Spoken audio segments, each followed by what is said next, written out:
तो हेलो दोस्तों, आज की इस वीडियो में हम बात करने वाले हैं दाखिल खारिज के बारे में, यानी कि म्यूटेशन के बारे में। जैसा कि आप सभी को पता है कि आप इस तरह का सवाल करते रहते हैं कि मेरी जमीन का जो है 10 साल 20 साल हो गया और मैं अभी तक अपनी जमीन का दाखिल खारिज नहीं कराया हूं, यानी कि म्यूटेशन नहीं हुआ है, तो क्या हमारी जमीन का सर्वे हो पाएगा या नहीं। तो इसी के बारे में हम आपको पूरा डिटेल जानकारी देने वाले हैं। अगर आप हमारे चैनल पे नए आए हैं तो चैनल को सब्सक्राइब करें और वीडियो को लाइक करें और वीडियो में स्किप ना करें। अगर आप स्किप कर देंगे तो पूरी बातों को समझ नहीं पाएंगे और फिर से आपको परेशानी होगी और 10-15 वीडियो आप देखते ही रह जाएंगे। चलिए सबसे पहले हम लोग ये समझते हैं कि दाखिल खारिज यानी कि म्यूटेशन कहते किसको है, क्योंकि बहुत सारे लोग तो ये भी नहीं पता कि दाखिल खारिज कहते किसको है। क्योंकि दोस्तों बहुत सारे लोगों को दाखिल खारिज के बारे में पता है और बहुत सारे लोगों को इसके बारे में नहीं पता है। तो जैसा कि हम मानते हैं कि आपके पास बहुत प्रकार का जमीन भी होगा और कई तरह का पेपर भी होगा। जैसा कि आपके पास केवाला हो सकता है, दान पत्र हो सकता है या वसीयत हो सकता है। कि आपके पास जमीन अभी तक आप उसका दाखिल खारिज या म्यूटेशन नहीं कराए हैं, उसी के बारे में ही हम आपको बताने वाले हैं। जैसे कि आप किसी भी व्यक्ति से जमीन खरीदते हैं तो उसमें कई प्रकार के जैसे कागज होते हैं। जैसे मान लीजिए केवाला होता है, दान पत्र होता है। तो ऐसे ही पहले हम केवाला के बारे में बात करेंगे। जैसे ही आप किसी व्यक्ति से जमीन खरीदते हैं तो खरीदते ही समय एक डॉक्यूमेंट तैयार किया जाता है। एक भाषा में विक्रय जमीन रसीद भी कह सकते हैं, जैसे कि केवाला आप रजिस्टर ऑफिस में जाकर रजिस्ट्री कर दिया जाता है। व्यक्ति से आप जमीन खरीदते हैं, उसका सिग्नेचर मोहर वगैरह सब कुछ करके उसको मिलता है, वहीं पे आपके नाम पे कर दिया जाता है वो जमीन। ठीक उसी बीच आप समझ लेते हैं कि ये जो जमीन है पूरी तरह से अपना हो चुका है, मेरे नाम पे हो चुका। व्यक्ति बेचता है वो प्लॉट को, वो व्यक्ति छोड़ देता है, जो आपको दे देता है फिर उस प्लॉट को वो छोड़ देता है। बस वहीं एक प्रॉब्लम होती है कि आप वहाँ पर म्यूटेशन यानी कि दाखिल खारिज नहीं कराते हैं। 10 साल 20 साल काफी समय हो जाता है लेकिन दाखिल खारिज आप नहीं करवाते हैं। जैसा कि बिहार में 20 अगस्त से ही सर्वे चल रहा है, तो सर्वे चलने के बाद आपको पता चला कि दाखिल खारिज तो बहुत जरूरी प्रक्रिया है। तो अभी आपको होश आया कि दाखिल खारिज करवाना बहुत जरूरी है। बहुत सारे लोगों को तो ये पता चला कि अब जाके कि जमीन का म्यूटेशन भी होता है, दाखिल खारिज भी होता है। बहुत जमीन खरीदने की सबसे बड़ी प्रक्रिया होती है कि आप जमीन खरीदने के बाद सबसे पहला काम करें कि दाखिल खारिज करवा लें, म्यूटेशन करवा लें। क्योंकि देखिए जैसे ही दाखिल खारिज इस व्यक्ति के नाम पे होता है तो उस जमीन का सरकार को टैक्स देता है, और जब उस जमीन का आप सरकार को टैक्स दे देंगे तभी सरकार की नजर में आप उस जमीन के असली मालिकाना हक में रहेंगे।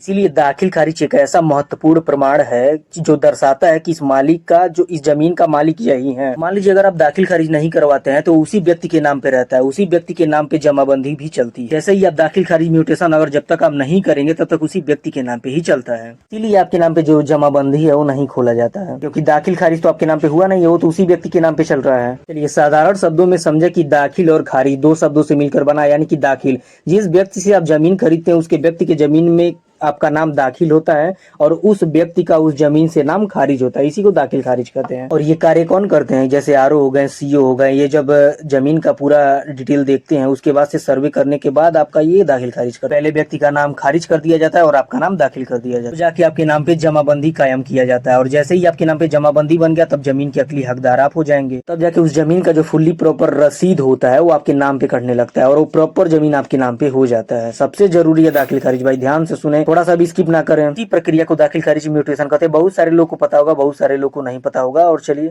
जान लेते हैं कि अगर आपका अभी तक दाखिल खारिज नहीं हुआ है, आपकी जमीन का दाखिल खारिज नहीं हुआ है, तो अगर आपके क्षेत्र में सर्वे कर्मी पहुंच चुके हैं, आ चुके हैं और आपके पास अपने जमीन का पेपर था, लेकिन आप जब जमीन का पेपर सर्वे कर्मचारी को दिए तब जाके आपको पता चला कि वो आपके नाम से, वो जो जमीन आप खरीदे वो आपके नाम से ही म्यूटेशन नहीं हुआ है, दाखिल खारिज हुआ ही नहीं है। जमीन का रसीद भी आप उन लोगों को नहीं दे पा रहे हैं, क्योंकि आपके नाम से म्यूटेशन होगा, दाखिल खारिज तभी ना आप रसीद दे पाएंगे। इस सर्वे कर्मी तुरंत मांग करते हैं केवाला के साथ आप रसीद दीजिए, दोनों को अटैच करना होगा। अगर आप नहीं अटैच करते तो सर्वे वहीं पर रोक दिया जाता है। सबसे पहला आपको स्टेप ये लेना है कि आप सबसे पहले जमीन का म्यूटेशन करवाएं, यानी कि केवाला करवा लेना है। फिर उस पे रसीद कटवाना है। आपके पास इसमें से कोई भी हो, या तो दान पत्र हो या सो वसीयत हो, तो किसी भी प्रकार का कागज हो, जैसा कि आपको पता ही ना चले कि 20 साल 30 साल से आपकी जमीन का म्यूटेशन नहीं हुआ है और आपको अभी अभी पता चला है, क्योंकि सर्वे अभी चल रहा है। तो अभी अभी बहुत सारे लोगों को पता चला, परेशान होने की जरूरत नहीं है। और ध्यान दीजिए कि अगर उस जमीन पे कोई भी लफड़ा नहीं है, कोई भी परेशानी नहीं है, तो आसानी से ऑनलाइन आप म्यूटेशन करवा सकते हैं। दाखिल खारिज करवा लेते हैं तो सबसे बेटर रहेगा। और मान लीजिए कि आप ऑनलाइन किए हैं और वहां पर केस फंसा हुआ है, सही से दाखिल खारिज नहीं हो पा रहा है और आपको बहुत सारी परेशानियां हो रही हैं, तो इसमें डरने की कोई जरूरत नहीं है। इस प्रकार के भी जमीन का भी सर्वे होने वाला है, इसका भी नियम लाया है सरकार ने। इस कंडीशन में क्या होगा कि जब सर्वे कर्मचारी आपका पेपर लेंगे तो उसका काउंटर अलग होगा, ये आपको पता करना होगा। जिन भी व्यक्तियों का जमीन का दाखिल खारिज नहीं, म्यूटेशन नहीं खारिज हुआ है, तो उनका जो काउंटर होगा अलग होगा। क्योंकि हाल ही में एक आया न्यूज, आप ध्यान दिए होंगे कि डॉक्टर दिलीप जायसवाल बोल रहे थे कि जिस भी जगह म्यूटेशन का कमी होगा, यानी कि दाखिल खारिज का ज्यादा पेंडिंग होगा, वहाँ पे अलग से सीओ ऑफिसर भेज के वहाँ का दाखिल खारिज करवाया जाएगा और वहाँ का जो सर्वे है वो जल्द से जल्द खत्म करवाया जाएगा। ये आप ध्यान में ही देखेंगे, अगर नहीं देखेंगे तो हमारे चैनल पे है, विजिट करिए। जैसे ही सर्वे कर्मचारी अधिकारी आपके गांव में आएंगे तो उसका एक शिविर लगाया जाएगा। तो शिविर में देख सकते हैं कि देखेंगे कि कई सारा काउंटर लगा हुआ है, उसमें से आप पूछ लीजिएगा दाखिल खारिज वाला कौन सा काउंटर है।